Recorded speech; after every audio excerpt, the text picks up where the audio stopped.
that what you want depends on what you think the other side want, but also what you think the other side thinks you want. Different, right? But when I went to college and studied IR, the question dawned on me, where were the individual leaders? It's almost as if they don't matter. It's all about the forces or the factors that drive history are things like balance of power, international institutions, right?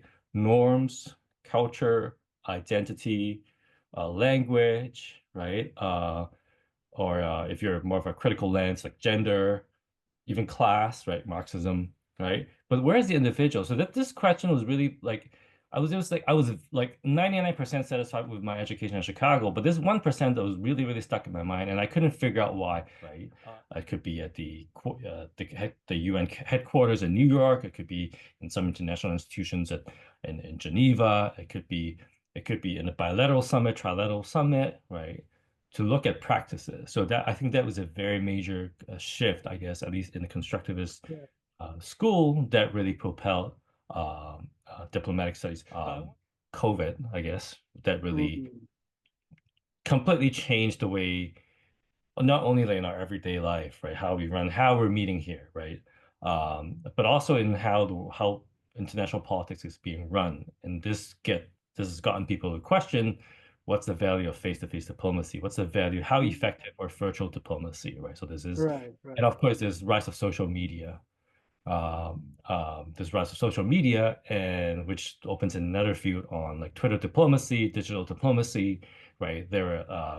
We talked about the CNN effect, right? But then that was like 20, Mm. 30, 40 years, a couple, like several decades ago. But now it's even much faster than CNN, because literally, like Donald Trump would be broadcasting what is in his mind, like and literally billions of people would know in the next second, right? Yeah, yeah. And I think also a related development is actually Donald Trump, really.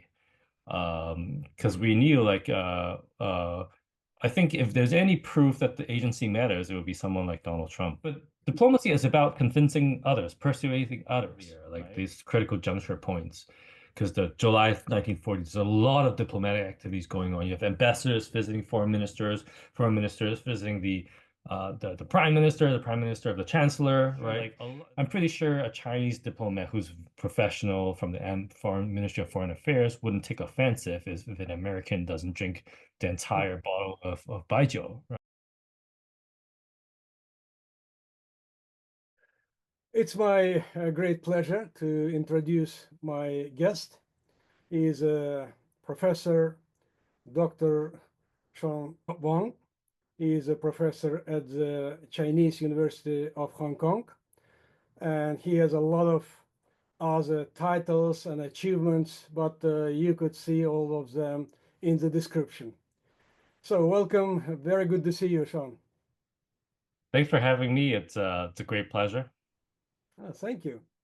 So let's start from your current research projects, if you don't mind. Sure. So I've actually taken a temporary break from studying diplomacy. So Mhm. my main project here is to hopefully it will evolve into a book or at least a couple of articles is on the social psychology of state propaganda in China. Uh, Mm. and the project basically came to mind, basically evolved over time as a result of uh, my my career starting moving back to Hong Kong in 2016, and since then, and I'm sure Mm. you've read the news, a lot of things have happened in Hong Kong, and the increasing activity, right, of propaganda by the government from Beijing, and also the representatives in Hong Kong. A lot of things I've witnessed firsthand being in Hong Kong, I found them really, really interesting. And as I read up more about how we understand propaganda, I think there's a lot more to explore. Therefore, this project has gradually began, I guess, as a side project into sort of taking up my 80% of my intellectual brain currently. But this is a topic for a different day. This is the channel on diplomacy.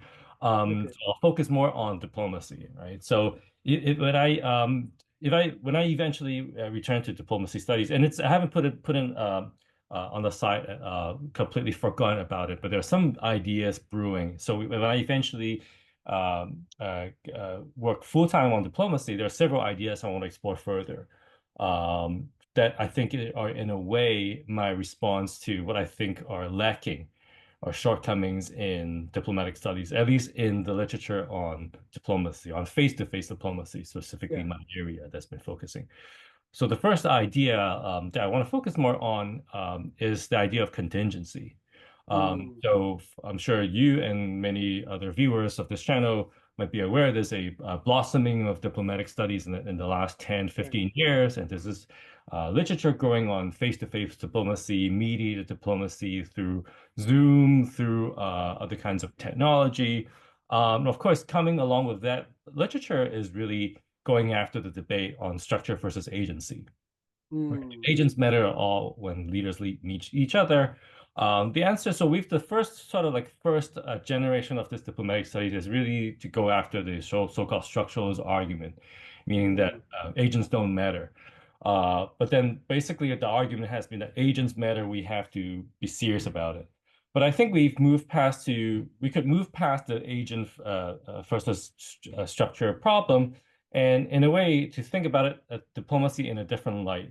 So I'm very interested in this idea of these basically diplomatic moments or diplomatic encounters, diplomatic interactions, particularly between leaders, that could better be seen as like critical junctures in in influencing. It's sort of like butterfly effect, basically influencing world events in one way or the other, right? So it's not only about agencies matter, but there are these particular moments in history, in time, and events, right? That really completely change our world, right? So what I call critical junctures, right? So guys, I guess I would borrow ideas from like reading up on the complex systems, chaos theories, that kind of literature. So let me give you some examples. So one example I've written in my literature is this meeting between Kennedy and Khrushchev, right? My argument coming out of that paper was that it was precisely because of this meeting that Khrushchev kind of became Kennedy became kind of like paranoid about him being seen as irresolute. Therefore, he decided to escalate like very drastically in Berlin. But Kennedy could easily not have been the president. It could have been Nixon, right? If you recall the 1960 election, it would have been Nixon. And Nixon, if he actually had his own encounter with Khrushchev, right, in Moscow just 2 years earlier, I think, and he Right. really knelt what has become the kitchen debate with Khrushchev, right? So what if it was Nixon who was in Vienna as opposed to Kennedy, right? Then there probably would not have the Berlin crisis of summer of 1961, maybe not even the wall, at least it wouldn't have come up so early or so abruptly, right? Because bearing in mind, we know the history that actually the wall wasn't actually what Khrushchev wanted either, right? So, or if you look at all the flurry of diplomatic activities that happened during the run up to World War I and World War II, right? We like to think of September 1939 as the beginning of World War One, World War II. But then a lot of diplomatic activities, including face-to-face meetings between not Hitler, but also other people around him, and also not only Chamberlain on the British side, but also the other leading major players, policymakers, right? That's sort of, and also in World War One in July 1914, right? Could things have turned out one way or the other? So when we talk about World War One, there is a literature that basically is very obsessed with the question of what would happen if the Archduke was not assassinated, counterfactual, right? So that's sort of as an example of a critical juncture in history. And some have argued, for instance, Richard Netlebo, a couple have argued that maybe World War One would not have happened had the Archduke not been assassinated. But there are actually a lot more critical junctures that happened before these big events that could lead one way or the other. So I guess that's the first theme. I have a couple of themes I want to focus more on. The second theme would be what I call the phenomenology of intentions, right? So um, the literature at least, so let me caveat a little bit here. I was trained in the US, so my way of thinking about IR is very American, meaning it's very dominated about like that by the way the American IR academia think about international relations, international politics, right?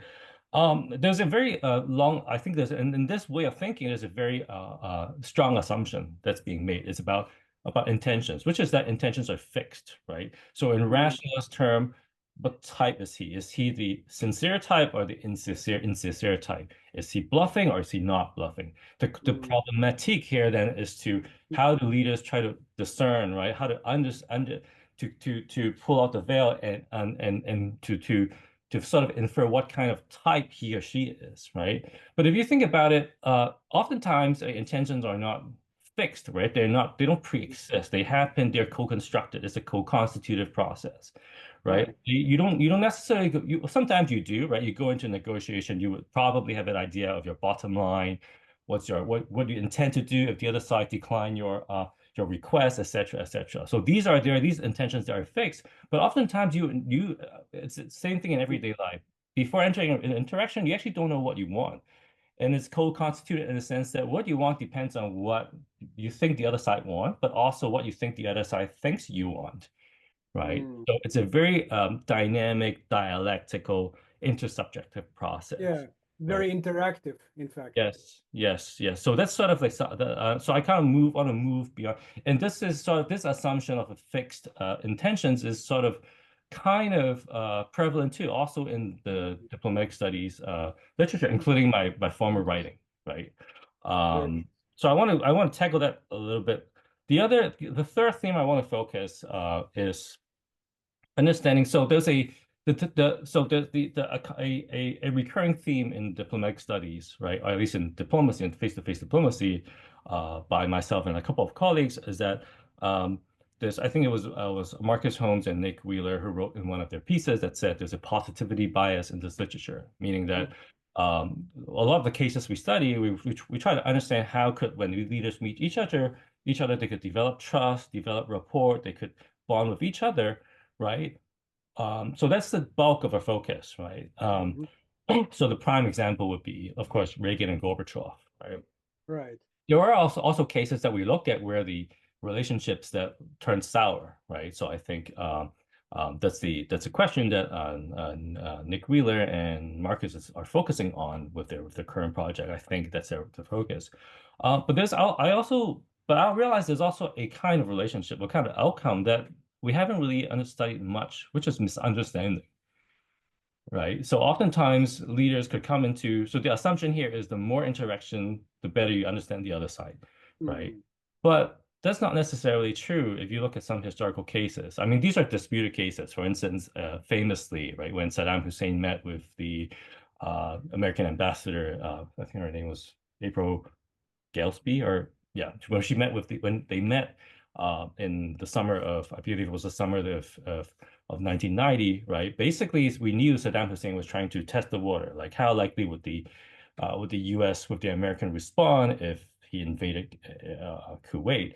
And there's some historical record that said basically the ambassador gave him instead of giving him a very resolute a black and white statement that don't do it or else we will intervene, it left the sort of the answer, the understanding up to for interpretation. And there was this debate whether or not the ambassador had misled Saddam Hussein, for instance, right? So these would be, of course, there's another argument that says no, she was actually quite resolute.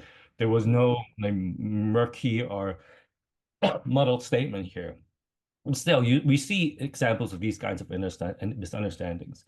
And misunderstandings often happen because in diplomacy, you can't ask the question right in other's face. You can't say, if we invade our neighbor, would you intervene? Right? It's a very direct, impolite, and blunt question, right? Not even someone as brash as Saddam Hussein would dare to ask, right?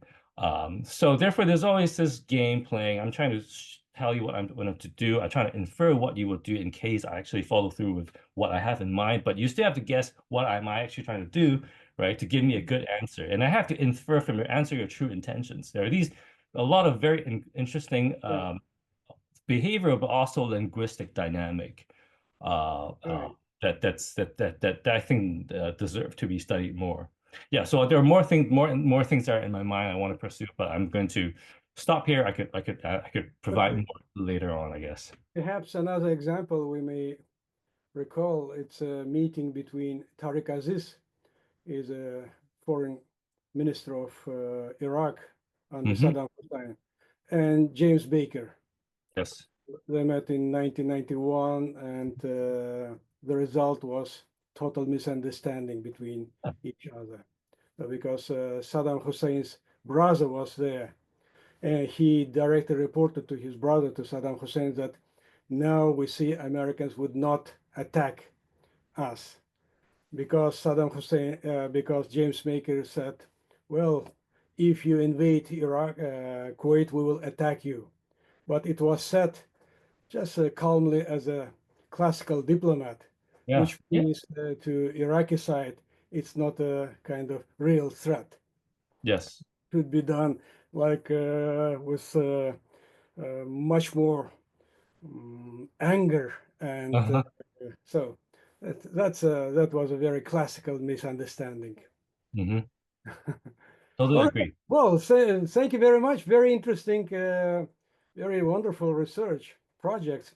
And you are still very young, but you made already very impressive contribution to diplomatic studies, and you are running some academic journals or in editorial boards. So you are following all these diplomatic studies. So in this respect, I'd like to ask you about the state of diplomatic studies. Hmm. First, let's start from reflecting on why diplomatic studies or diplomacy as a whole didn't get much attention in the classical international relation theories. On the one hand, this is one of the major area of international relations or major instrument or practice. But on the other hand, those who studied international relations paid very little attention to diplomacy until recently, perhaps. Not now, maybe there is some changes. But nevertheless, why that happened? Could you give us your own reflection on that?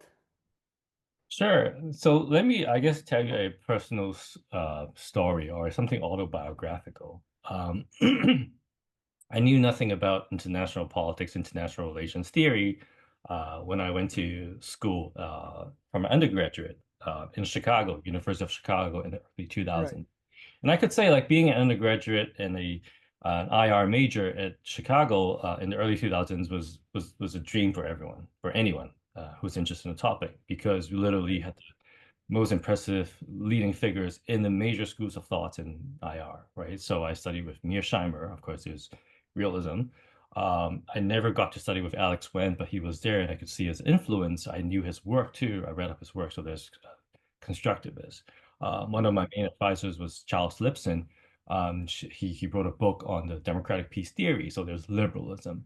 And then there's also, of course, Jim Fioron, who had a very, very strong impact on the field in his with his rationalist inspired work. I also studied with Jennifer Mitzen, who of course also is also a very famous, very well established figure in constructivism. right, So I was very impressed. I was in complete awe, like being exposed when I was exposed to these different theories. But something really stuck in my mind that got me quite uncomfortable, which is that even not too long ago, before I went to college, in high school history, right? We read about these figures. You don't study in high school, when you study international politics in high school, you don't study theories, right? You study history. But in the accounts that I was given as a kid, right, as a teenager, it's always the individuals are very important, right? History would have looked very different had there been no like Napoleon, no Hitler, mhm, no Mao Zedong, right? Would be right, extremely different. But when I went to college and studied IR, the question dawned on me, where were the individual leaders? It's almost as if they don't matter. It's all about the forces or the factors that drive history are things like balance of power, international institutions, right? Norms, culture, identity, language, right? Or if you're more of a critical lens, like gender, even class, right? Marxism, right? But where's the individual? So that this question was really like I was like 99% satisfied with my education in Chicago, but this 1% that was really, really stuck in my mind, and I couldn't figure out why. And of course, back then there was not as much of a focus on diplomacy. This was early 2000s. So when I returned to studying my PhD, I took a couple of years off as working as a management consultant. So I was in a different field for a couple of years. But when I returned to do my PhD in the late 2000s, a couple of years later, I discovered that there are these scholars who are actively using like ideas from political psychology, right? Mm. To understand like how leaders with different perspectives, different personalities, different character traits, different temperaments, right, would by virtue of these individual level differences, individual level differences, would make different kinds of decisions, right? And of course, when they make decisions, they would have to have an impact on the trajectory of international politics, right? So this became a very, very interesting way, I thought, to contribute. I thought to sort of I won't, maybe it's very faint to say this, but sort of like revolutionize or rethink about how we approach international relations. So I started as a structuralist as an undergraduate at Chicago, but by the time I graduated from my PhD program, I was sort of this like first level kind of guy trying to focus on individual leaders and specifically how their mutual interactions would actually lead to different outcomes. But so this is a personal anecdote. But to go back to your question, I guess it has because if you reflect on it again, I'm biased because I'm talking about more from the American perspective. Someone once told me the Kenneth Waltz's theory of international politics, I think it was published in 1978, 79 again, and then his book Man, State, and War, some 2 decades earlier, right? These are very, very influential books.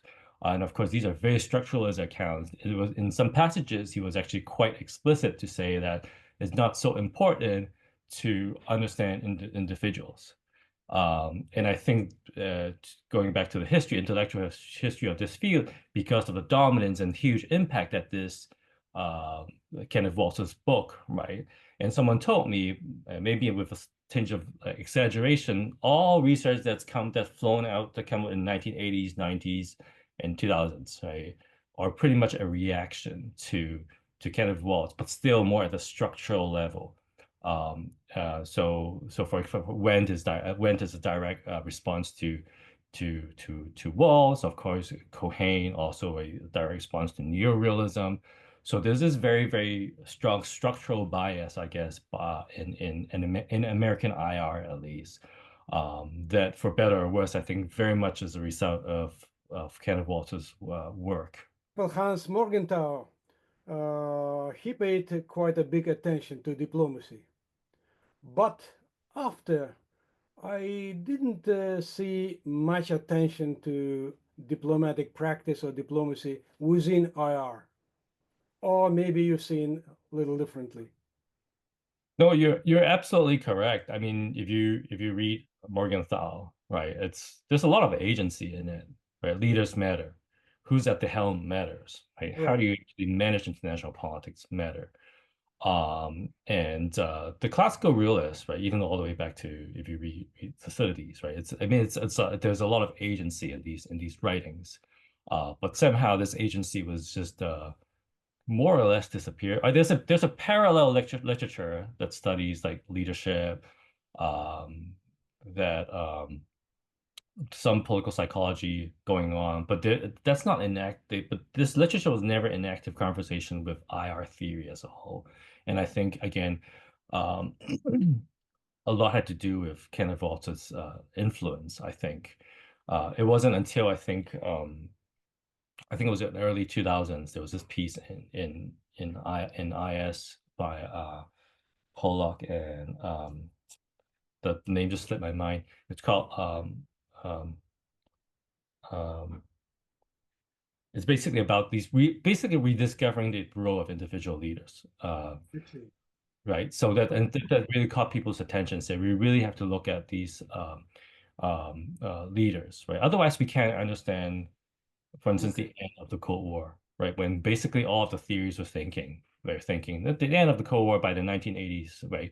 None of the major IR theories were predicting the end of the Cold War, at least not so easily. right, that would have I ended so see. easily, right? And as many of my several of my colleagues in the field have demonstrated, you can't really understand the fullest picture without looking at the role between Reagan and Gorbachev. Okay, so if I understand you correctly, please correct me if I am wrong. Uh, Lack of attention or not enough attention to diplomacy within IR theory, you link with not enough attention to agency. Is it correct? Correct, correct, correct. I would say so. So, how about now? Do you see the things are changing? How diplomatic studies evolved in recent years? What happened? Well, I think so. There are a couple of, first of all, I think there's an overall trend in IR basically to focus on more on agents, right? Agents, Mm, right? So this is sort of related to, but independent of the development in diplomatic studies, right? mhm. So you would now you have more people studying like leadership decision making styles, personalities. That Right. doesn't necessarily have to do with like diplomacy, right?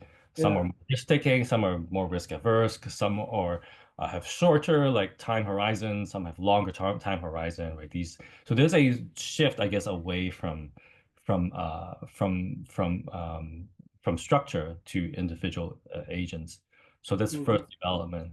And then I think the second development, and also something I really appreciate, I guess, is the practice turn in constructivism, right? Mhm. I guess you could, so moving away from structures like norms, Mhm. identity, uh, institutions, right, culture, but looking at the individual practices of the people, like Mm. the flesh and blood, right, of the people who actually run the world, right? It could be at the UN headquarters in New York. It could be in some international institutions in Geneva. It could be in a bilateral summit, trilateral summit, right?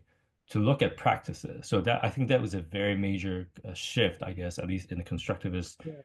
school that really propelled diplomatic studies. But I want to emphasize it's not that there was no diplomatic studies before. It's just that so if for instance like if I make this claim to a historian, right, they would say that's a very absurd claim because we've been running diplomatic history, and of course they would focus on structure and things like that too, but they focus a lot more on the the roles of individuals, I would say, than IR has been.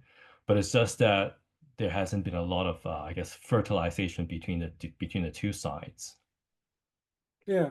Well, I also could say that, of course, there were a lot of studies, diplomacy, but first of all, from historical perspective, Mm. diplomatic history, number one, perhaps. Then a lot of studies about some aspect of diplomatic practices like protocol, etiquette, and all these kinds of stuff. But theorizing diplomacy as a human practice or as an agency, perhaps it's happening mostly recently. And you gave a little very interesting view on that, which is the whole development of understanding of agency in international relations, and this is partly related to this. But could we say now that diplomatic studies as a separate area is booming? It's becoming very interesting, hot area for research, or not yet? What's your opinion? I would say it's still developing, but it's definitely not the I won't say I won't use the term barren, but it was a fairly lonesome uh, effort when I sort of discovered the field like 12, 13 years ago as an advanced PhD. But now if you go to an ISA conferences, you have a lot of people studying diplomacy. In part, I think because of a couple of things. First of all, um, COVID, I guess, that really Mhm. completely changed the way not only like in our everyday life, right? How we run, how we're meeting here, right? But also in how international politics is being run. And this has gotten people to question what's the value of face-to-face diplomacy? What's the value? How Mm. effective or virtual diplomacy, right? So this is, Right, and right. of course, there's rise of social media. There's rise of social media, and which opens another field on like Twitter diplomacy, digital diplomacy, right? We talked about the CNN effect, right? But then there was like Mm. 20, 30, 40 years, a couple like several decades ago, but now it's even much faster than CNN because literally like Donald Trump would be broadcasting what is in his mind, like and literally billions of people would know in the next second, right? Yeah, yeah. And I think also a related development is actually Donald Trump, really. Because we knew I think if there's any proof that the agency matters, it would be someone like Donald Trump, right? I don't think I anyone agree. just like 2, 3, 4 weeks ago would be ever imagine ourselves discussing Canada being the 51st state or Mm. or, or the America annexing any territories, right? Right, right. Oh, just I was told as a student, the democratic peace theory is about democracy. Don't do that. It's a taboo, basically, to talk Mm. about like Mm. invading or annexing another democracy, right? Because this institutionally, culturally, normatively, it's a taboo. No one's going to talk about it, right? These are very structural explanations for democratic peace theory. But all of a sudden, you have a president, right, who openly talk about annexing, and then you have his supporters on Fox News and other media channels that say basically making that kind of voices, right? And you Mm. have to ask yourself the Mm. counterfactual, what if it was Kamala Harris who was president, right? Mm. And so in a way, like I mean, Trump is sort of a boon, right? Mm. For those of us who study diplomacy, because you could really tell Yeah, very interesting. style Yeah. could be different. The well, whether or not he gets his way would be a different issue, right? Because he still had to Congress to contend with the domestic public opinion, institutions, and all that, right? Another thing I forgot to mention was this development of diplomatic studies. And also, I think more generally in IR, Mhm. I can't really tease out which is the cause or which is the effect, but then there's this greater intention to other disciplines, I think, over the years, over the past 10, 15, 20 years, right? Mhm. One of my advisor once told me, like, there is, again, maybe it's an exaggeration, maybe it's just a very extreme way to push me think out of the box. And he said that there's no such thing as political science. It's really it's a very bastardized field. We borrow things from economics. We borrow a lot of things from economics, right? So, for instance, Kenneth Walt he brought a lot from economics, right? Rational choice from economics. Uh, and that has been the case for a very long time, right? And of course, there's constructivism with borrow from sociology, linguistics. Um, but there are so many things we have yet to discover, and I think there's this move Right, right. towards like borrowing from other disciplines that's really propelling IR as a whole, but also in diplomatic studies. Yeah, I agree. Because once someone goes to the library and read up things on microsociology, which Mm. face-to-face interaction, which is what I've Yeah. done, or once someone who goes to a library and reads something about like trust, how trust is being built up from political psychology, or once someone who goes to anthropology, try to understand the theorization of rituals, right? And that these are all human behavior. There's nothing unique or really peculiar, right, about face-to-face diplomacy or diplomacy in general that makes it a separate field of study, right? So with this development, I think it really, really has driven the field, not only the diplomatic studies, but also IR as a whole, I think. Right, right. Very interesting. You know, Sometimes I wonder, I mean, if you talk to people in like a common day definition of diplomacy, right? Most people can't really pinpoint what it means. What they could instead do, and I've asked people about that, is what is not diplomacy, right? So it's usually as a contrast to the use of force, right? So to solve a problem, you use force or use diplomacy. That's how people understand diplomacy, right? If you're not carrying out the stake, then it must be by negotiation, right? Peaceful way. It could be by coercion, like threatening someone to invade is still diplomacy, right? It's just like not a very pleasant experience, but is so it's sort of like seen as a means that's not force-based, right? At least not the actual use of military force. So sometimes I wonder if the phenomenon you just described had to do with because of the fact that the US is so much stronger than the rest of the world, right? So whereas for the rest of the world, if you have to get things done, but you don't have the power to, like the way the US could so easily resort to the use of force, you have to resort to diplomacy, right? It could be Right. about the environment, right? Yeah, Like of course. negotiating about the climate, right? It could be about Mm. like fishing rights in the North Sea or whatever it could be, right? You can't resort to force so easily. It could be about like illegal immigration, right? Mhm. These could not be. There are a lot of interactions that go on with this within just even within the EU, for instance, right? That have to be done by definition through diplomacy. If the definition of diplomacy is not the use of force, right?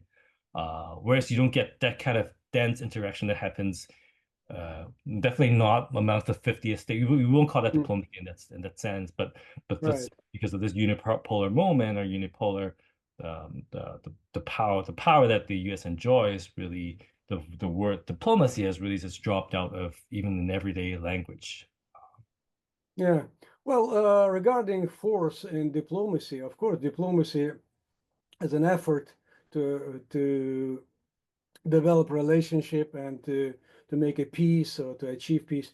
But at the same time, there are I have different opinion on the relationship between diplomacy and force. So if we understand diplomacy as a part of foreign policy or international politics, so in this respect, very often diplomacy could be used as an instrument of war. But if Hmm. we understand diplomacy as a human activity, which is directed to make a peace, not just as a part of foreign policy or international politics, that would be a little different understanding. So it is, of course, a very debatable issue, and there are many opinions on that. So, Hmm. can I ask you another question regarding the state of diplomatic studies? Uh, can you point out any new theoretical ideas or models or concepts that have significantly enriched the current diplomatic studies and understanding of diplomacy? What would you distinguish in this respect? Yeah, one thing I really appreciate with the development in the recent, I guess, decade or and a half is to reaching out to, as I mentioned earlier, to these different other disciplines. These are intellectual resources that were not sufficiently tapped, I think, beforehand, right? So, again, I mentioned this earlier. I don't think, and some might disagree with me, I don't think there's something unique about diplomacy as a realm of human activity. I think as your book, right? Your book is out for everyone, right?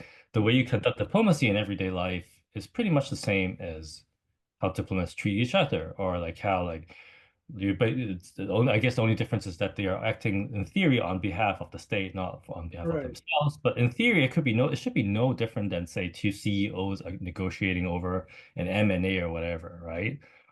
So there is no, I don't think there's, I appreciate the label diplomatic studies definitely, but there's no need to put itself in a bubble or to understand as a separate Mhm. human sphere of activity, and therefore it requires a different theory, it requires a different model or anything like that. So once we realize that, I think, right, that diplomacy is not really sui generis, right? It's not really one of Mhm. kind. Then that means literally everything that's been studied about human behavior, right, in any discipline would be applicable to make sense of diplomacy, right? Mhm. Even from economics, from sociology, from anthropology, from of course psychology, right, linguistics, right? Um, and I think the process has just begun. There's I think, an entire trough of knowledge that I think for us to explore. So going back to your question, right? So one of the practice theory, right? Of course, Mhm. from Bourdieu, from other sociologists, right? These writings have been there, like about human behavior, not necessarily about diplomacy, but they've been there for like decades, right? It's just for us, waiting for us to tap and discover, I guess, rediscover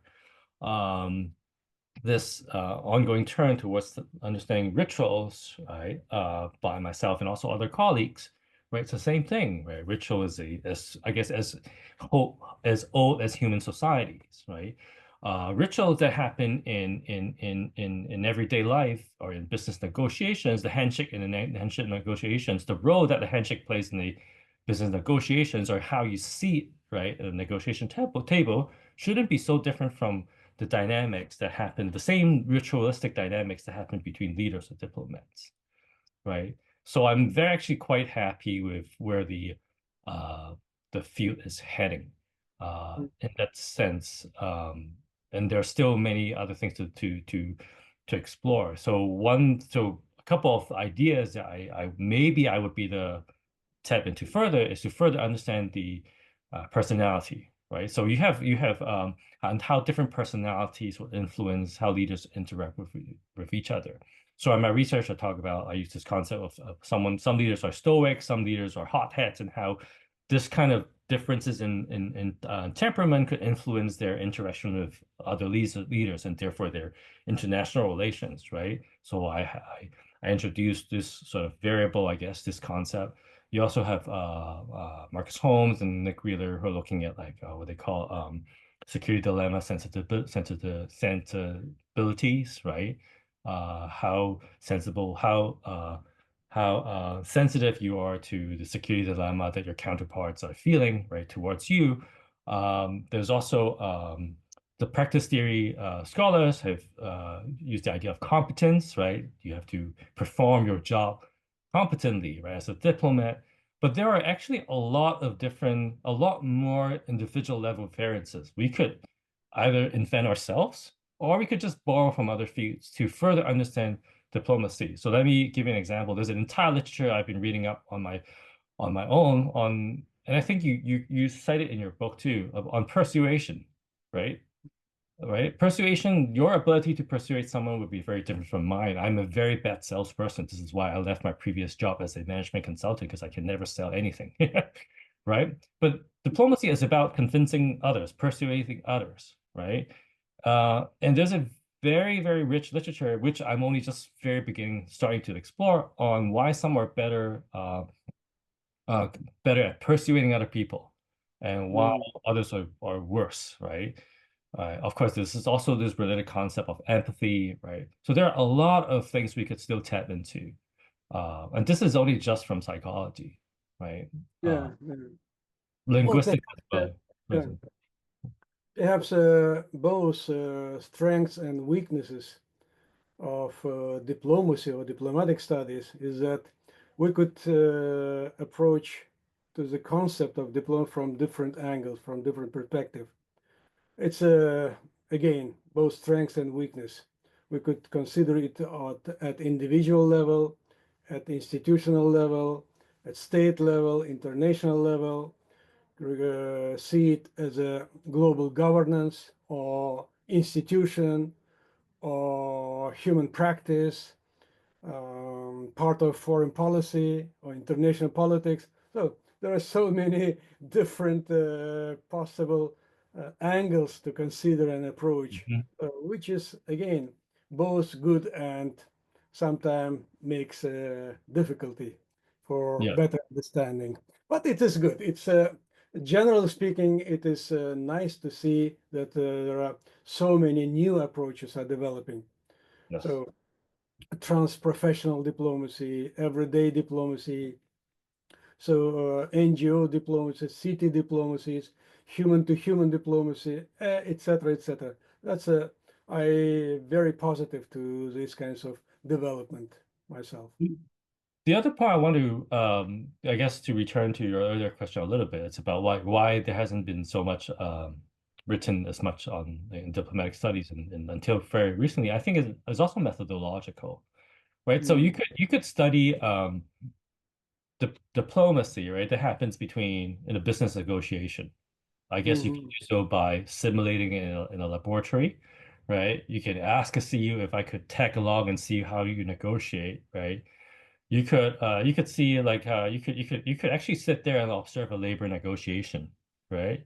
You can actually study how like kids and parents negotiate by being there, but you can't do that between leaders, right? So there's a very huge methodological hurdle, I think, right? That in part accounts for the structural biases I talked about earlier, and the fact that diplomatic studies were relatively underdeveloped until recently, right? So in a way, I think I wrote about this in one of my pieces, right? It's sort of like the fool that looks for the wallet under the so a fool, someone who a person loses his wallet on the way home at night, and when he went back to try to retrieve his wallet, he only looked at where the street lamps shine on, right? But not the parts that are dark, right? So we develop our quote unquote insights based on the not the picture, the entire picture, but only based on the evidence that are directly observable by us. We could observe the balance of power, we could observe institutions, we could observe norms, cultures, you can measure these things, but you can't see what's happening behind closed doors between leaders, right? And so one of the challenges in my research, I think, has been precisely this question. Actually began my career thinking I was going to be a China specialist. And when I was looking for cases to study, I actually spent some time looking at Chinese cases, and I realized literally there's hardly any material I can work on because everything is classified, right? Or it's not as well documented as in quote unquote Western cases, right? Even the Vienna meeting between Kennedy and Khrushchev, which is a very important meeting, the minutes, right, of that meeting were not declassified until some historian requested it, right? It was actually asked by the Kennedy administration to never publish it, at least not during his lifetime, right? It took decades for the record to come up. And there are these cases that are very well documented because even like you have, and of course, like Western politicians always have this habit, I guess, of writing memoirs, right? Writing diaries for posterity's sake, right? For their knowledge, right? I spent some time reading up on Hitler's meeting with British leaders, not before Chamberlain, right? I'm surprised to see even his chauffeur, right? Even his bodyguard wrote memoirs, right? And these are the people who were actually there to observe the face-to-face interaction between leader and I don't know, like Sir John Simon or not only Chamberlain, but yeah, these other leaders, right? So you could tap into these evidence because they're available, but otherwise, for most cases, you just don't have the evidence, right? And chances are, if I apply to sit in to the next meeting on between Xi Jinping and Donald Trump, I would not be allowed, right? So one of the reasons I think is methodological, and that's something I guess needs to be overcome. Of course, there are colleagues. So, for instance, Isabel Brandman, she was doing like more like ethnography, right? Observations of diplomacy, of diplomatic negotiations, not at the very top, right? No, I don't think any scholar would be allowed that kind of access, right? But in everyday like peace negotiations, you could still observe the role of individuals, of of um, of these different uh, policymakers or negotiators. But that's only the beginning, I think, to sort of overcoming this. At the beginning of my career, I actually thought about running laboratory experiments on negotiations. Oh, I actually spent like several months exploring it. I did run one or two experiments, but the criticism, it became so overwhelming after a while, I realized I just have to abandon it. Which is that what could we generalize based on what you find in the simulated environment of a negotiation between two college students, right? To the negotiation between Xi Jinping and Donald Trump, right? This is so much more involved, right? right. So So it's many hard, it's factors. very, very uphill battle and I think this is a battle we have to somehow overcome because um, another criticism that I often get, and honestly being struck off by people in the field, at least in academia, is that um, right, well, your work is interesting, face-to-face diplomacy is interesting. We haven't studied as much, but it doesn't really tell us much more about the world, right? Aside from because we haven't been able uh to so-called like tackle the big fish, right? To go after the big cases, right? Mm, And I would say, we'll always object and say, no, we talk about Khrushchev and Kennedy, we talk about several books by several of my colleagues wrote about like Reagan and Gorbachev, and their response would always be, yeah, but it's always Reagan and Gorbachev. What else more could you say, right? Is your framework, as the project that you and other people in the field driving, would that fundamentally change how we understand the onset of big events like World War One or World War Two, right? And this goes back to my methodological problem, right? They thought we can't really access the material as directly, right? As observing, counting number of tanks, counting number of bombs, mm, counting number of soldiers, right? So I guess we have to think of a way to overcome to this sort of methodological hurdle, right? To convince sort of the quote unquote establishment or the incumbent in the field that say, mm, not only are we just exploring like um, um, negotiations on climate change or some peace talk in South America, but we actually go back in history and completely sort of a revisionist history of how we understand the mm, and I'm not saying no one has done that in diplomatic history, for instance, right? There's recently a book by, not recently, several years already, by Frank Costelliano. I wrote down his name here. Um, right, Frank Costelliano Viola, right, on the wartime alliances, right? How wartime alliances basically built up. I'm talking about World War II, right? With because of the effort, particularly of FDR, but also of Churchill, right? Um, but then the peace was lost and Cold War became a reality because FDR died prematurely and Truman had a very different idea and understanding of Stalin's intention and all that, right? These are big moments, right?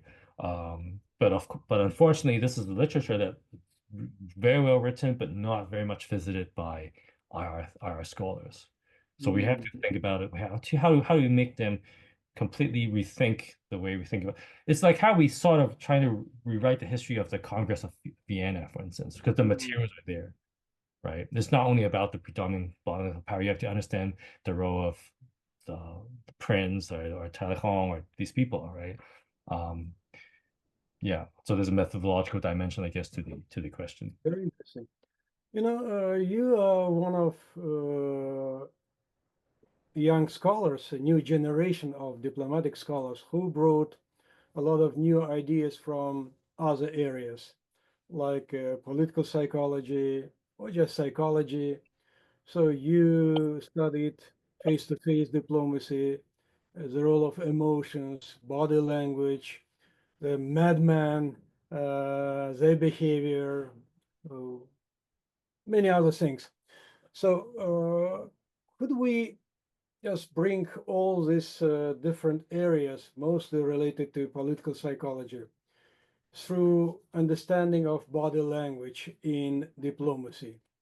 Of course, body language could be understood differently. It is both individual body language, like gestures, etc., etc., but it is also, as we know, many other things like movement of troops. So any kind of signaling through different channels also could be seen as a nonverbal communication and body language. So uh, could you please just tell us your understanding the role of body language in diplomacy? Is it extremely important, or maybe some other thing which are more important and body language just another one of the important but not the critical important factor? So I think in the grand scheme of things, it depends on two things, right? It depends on, at least I can think of two now, which is the first level, I guess, is the context, right? So if a leader is very constrained domestically, institutionally, right? Then his preferences, his intentions are already predetermined in a way, right? Let's say, so people were just like my family was just asking me, is Trump going to invade Canada then, right? Mhm. The is he's crazy, he's out of his mind. Is he going to take over Greenland? The answer would be, well, at least for those of us who still have a little bit of faith, I guess, in the democracy, is that Donald Trump is not Kim Jong-un, right? He's still very constrained by domestic public opinion, the Congress, the diplomatic service, the military, his own people, etc., etc. But Right? it could be a bargaining tactics. Yeah, yeah, Well, yeah. So when he meets, for instance, it could be Trudeau or not Trudeau, but Poilievre or whoever would be the next Canadian Prime Minister, right, or the leader of Denmark, right, about these issues, then whatever you, if you think at the end of the day he's very constrained anyway, then however he behaves doesn't really matter, I guess, as much, right, as opposed to counterfactually if Trump is a dictator, right, who has absolute power. So literally, you have to watch very carefully even like the twitch in the eyebrow, right? To understand what he actually thinks, right, right. right? But if no, if he's just a lame duck, or if think of a lame duck, for instance, right?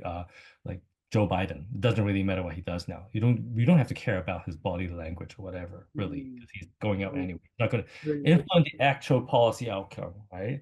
So I Mm, guess that's the first layer I can think of to answer the question. The second layer is, I think this goes back to my earlier point about individual level differences. So one thing that really intrigues me, it's pretty clear that I think some people think personal relationships are very important, right? So Donald Trump, clearly, right? I'm going to solve the Ukraine war on day one, or even before I came to office, because I'm good friends with Putin, because I'm good friends with Xi Jinping, right? We're gonna patch things over because I'm very, very good friends. Or so you have these people who really believe not only the importance of personal relationships, but also with foreign leaders, but also their own agency, meaning that this tie between you and I, Putin and Trump, would overcome whatever institutional public opinion hurdles, right, to improve our relationship, right? Whereas on the other hand, you have leaders who uh, they might think the personal relationship important, like in terms of like with a person's wife or husband or kids, but not when you're acting on behalf of the state, right? Uh, right. So one of my advisors, Brian Rathbun, he had this book on what he called like some basically argued some leaders are realist and some leaders are romantics, right? Realists would tend to see things objectively, would truly understand the institutional constraints that he or she is under. But romantics have this almost like literally romantic understanding of his own power, his own agency, his own personal relationship. So he uses Brian Rathbun uses in his book with examples like Churchill, right? mm, Literally, Churchill thought everything could be done just by sitting over, being buddies with Stalin, right? mm, And he used an example would be Ronald Reagan, right? Ronald Reagan was a typical. We don't. It doesn't. I don't care if the SDI or the defense system doesn't work. It's completely absurd. I'm going to make it work, right? And mm. he thinks he could prevent a nuclear war just by being good friends with Gorbachev, right? So to answer your second question, I think we need to understand this level, this Mm, additional layer, right? And I don't think we have a good answer to that yet. Someone, it could be myself, it could be someone else watching this channel, is interested to understand why do we have different sense of agency? Why do we have different sense of mm, the importance that we place on personal relationship, right? So it's counterfactually, if you don't believe even in your own agency, then I don't really care about, not I don't really care, I won't place as much emphasis or infer as much importance to how you behave in our personal interaction, right? yeah, very interesting. I understand that we should not generalize things like by saying body language has a huge importance. Sometimes yes, but sometimes no, depending on many other factors. So we should perhaps have some instrument to analyze specifics of using body language in each case. So perhaps that's a very interesting further area of research. I think it also depends on the time frame of intentions we're talking about, right? So if you want to Right. understand if you want to understand if someone's threat to invade tomorrow, right, it's real, or it's just bluffing, then of course in that moment you probably rely a lot on Mm, how the person behaves, right? mm, Is he making the threat very resolutely, convincingly, right? Or is he clearly just bluffing, right? With dodgy eyes, with half-hearted, um, right? So it all, whereas on the other hand, if you talk about, so in the very such short time frame, probably this kind of person, this is why I mentioned earlier, like these critical juncture points, because the July 1940s, there's a lot of diplomatic activities going on. You have ambassadors visiting foreign ministers visiting the prime minister of the chancellor, right? A lot, and they talk a lot about, if you look at their memoir, they talk about the diplomatic cables. They do look a lot about how the other side, they do talk a lot about how the other side behave. So one case I talk about in my example would be the Cuban Missile Crisis, this final meeting between Anatolian Dobrynin mm, and RFK, right? And Dobrynin basically wrote back to Khrushchev and said, hey, I just met with RFK. He was very nervous. I think he really, really wanted to keep this thing under control. I think he meant it with his offer about like, I don't know, like withdrawing Jupiter missiles uh, and in exchange, and he actually so you could tell from these evidence he was to Brian at least was, and he cared enough to actually and put it in written form because usually I'm sure you know like in these diplomatic cables are pretty matter of factly, right? They report what's being talked about, what's not being talked about, but in this cable in particular, he actually very detailed, specifically talk about like RFK's mental or behavioral mm, anxiety, basically, about this spiraling out of control into thermonuclear war. So whereas on the other hand, if it's like longer run time frame, right, then maybe how that person behaves in a particular meeting doesn't really matter as much, right? mm, mm. Um, just these are just some random hypotheses I can think of, I guess. Yeah, very interesting. You know, you wrote about strategic use of diplomatic rituals like greeting rituals, sitting arrangements, all these things. Of course, so we know all those things play quite a huge role in diplomatic interactions. Uh, what would you advise practicing diplomats in this respect? How all these things could be used effectively in order to help diplomats to develop better relationships, to make a peace. So, what would be your practical advice in this respect? I guess just to observe, understand thoroughly not only the protocols, the rituals, right, to avoid any kind of misunderstanding, but there's Mhm. also the cultural differences that you Mm, have with the other side. I was reading the memoir of what's his name, Patricia Marshall. She was the uh, chief of protocol of Obama, of President Obama. I was reading her memoir, and she was saying at one point she realized, I'm not sure if she actually knew it before she took the job, but I assume it could have caused a huge trouble if she didn't really eventually understood, which is that she realized that in some places in the world, um, nodding actually means no, right?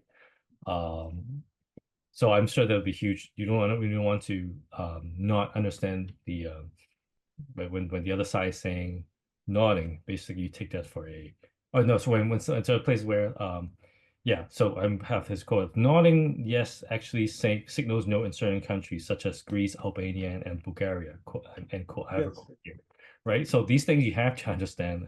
right? And you run into great trouble, I guess, if as chief of protocol, right? If you don't understand these things. So the cultural sensitivity. I was also reading Catherine Ashton's the former EU's top Mm. diplomat, her memoir. Um, she was in this. She talked about this dilemma when she met with the negotiators from Iran, right? She was told many times by her staff, don't shake hands, right? No physical contact because of their faith. It's not taken as a good thing. So she had to be very careful not to be offensive in that sense. So be culturally sensitive. Of course, there's an added layer to that, which she talked about in this book, which is it could be misconstrued, right, when it's reported in the public that if you don't shake hands, it's a sign of protest. It's a sign of you're trying to be aloof, you're trying to be confrontational, which is exactly what's not what she intended, right? But it could be misunderstood and misinterpreted when what is otherwise a personal face-to-face kind of activity is being known and broadcasted and misinterpreted uh, by the public, and that could cause it, of course, different kind of diplomatic problem, right? If you're being seen, if the narrative becoming that well, Catherine, you're trying to basically snub your what I call like pull one-upmanship, right, on your Iranian counterpart. Um, so I guess just to be culturally sensitive, a song, assuming their intention is not to be offensive, it's assuming the intention is, as the way you phrase your question, is to develop a more harmonious relationship. But of course, in my research, I also talk about you can actually use these rituals to achieve more aggressive objectives, which, for instance, is signal a higher status than the other side, to make your position clear, right? To make yourself clear that you're not happy with a certain thing, how things are going, right? Then you could actually manipulate and turn these Right, perform right. these rituals to your advantage. Yeah, I've got a sense from your insight that diplomats or future diplomats need to play poker, so they at least understand better poker game, Yeah. because all this reading intention is so important in poker. So it is quite an interesting area. So perhaps my last questions would be by taking into account your knowledge of both United States and China.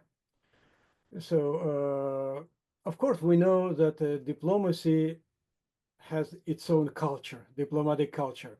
So people from different background, from different culture, from different countries, within diplomatic culture, they could interact with each other in a certain way. That's very helpful. But at the same time, people still people. People are individuals with different cultural backgrounds. So they might be diplomats or not. Their cultural background may affect their behavior, understanding, reading other people's intentions. So cultural differences between American and Chinese diplomats, is it an important thing we should consider? Or maybe it's secondary thing because they're acting within diplomatic culture. That's a very good question. And to be honest, I think this is a new forefront in diplomatic studies. So the first quote unquote generation is to first stake a claim here, right? Just to make the position clear that diplomacy matters, the agency matters. We can no longer ignore it. We ignore it to our own peril, right? It's intellectually irresponsible, I guess, in a way, to ignore such an important sphere of activities in international politics, right? The second level, the next, I guess, generation of research is to truly understand these cultural differences and how would that impact diplomatic interaction. And I think Mhm. I don't have a good answer to your question because it's really for someone to write a book on. Because you're right, absolutely. On the one hand, yeah, we talk about all these cliche about like when the Japanese says no, right, it means yes or maybe.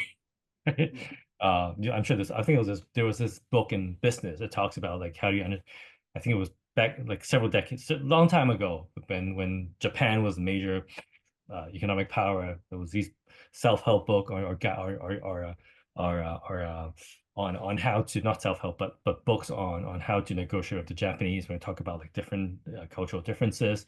These are perfectly legitimate argument and claim, right? We have to be culturally sensitive to cultural differences. But at the same time, I think there's a difference between business negotiations, right? Or on the one hand, and the diplomatic world on the other. And this is something you would know way more than me, given your experience, right? Diplomats are supposed to behave, sort of share the same culture, more or less, right? If you go to business negotiations, a Chinese businessman I know this because I was in management consulting for in China for several years, right? People actually take offense if you don't drink, right? Right?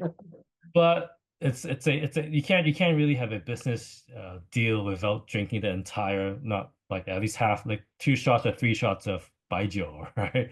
Uh, right. So there's this cultural sensitivity you have to be aware of if you want to negotiate with Chinese. With these are exceptions, these are stereotypes. I totally understand. So with some caveat, right? With some grain of salt. But at the same time, as you mentioned, diplomats are supposed to be professionals, right? They have their certain protocols. I'm not sure, like, I'm pretty sure a Chinese diplomat who's professional from the Foreign Ministry of Foreign Affairs wouldn't take offense if an American doesn't drink the entire bottle of baijiu, right? So it's an open-ended question. So is cultural sensitivity? So the questions I'm always being asked is what role does culture play here? First of all, it's not sufficiently researched, and second of all, my suspicion is that it's not as important as we think, right? Mm. Because of this diplomatic culture. I guess aside from these very fundamental problems are chances for a misunderstanding. Like when I said earlier, like when there are certain places that said when you said yes means no or no means yes, or like thank you means or nodding means no, right? That could lead to fundamental differences. Um, Yeah. Well, very interesting. Yes, I think just from my experience, if somebody would ask me which is more important, national culture or diplomatic culture in interaction between diplomats, perhaps I would say it depends. In some situations, one culture, diplomatic or national, could be more impactful, but in some other situations, the other culture might be even more important. mhm. So perhaps we need to do more study to learn where this or that culture plays a more important role. It is very difficult to say just this or this generalize. Perhaps it would be not a good idea, just And generalization. so it also is a complicating factor here, which is the role of the public, right? The public eye, right? You could be Yeah, awkward, so you don't take offensive if you don't finish that baijiu, if you don't extend me a handshake, right? It's fine, but then the domestic audience, right, or the international audience could interpret it differently, right? Um, so yeah, yeah, I agree. I agree. So, diplomacy, it's not just interaction between politicians and diplomats, but it's also how others react to the interaction. So, mhm, and this public aspect is becoming even more yes. important now with all this development of technology, social media, etc., etc. So that's another area of study and observation. So, Sean, thank you so much for very interesting and insightful discussion. So it's you are doing very interesting, really interesting research. Thank Thank you so you. much. Thanks for having me.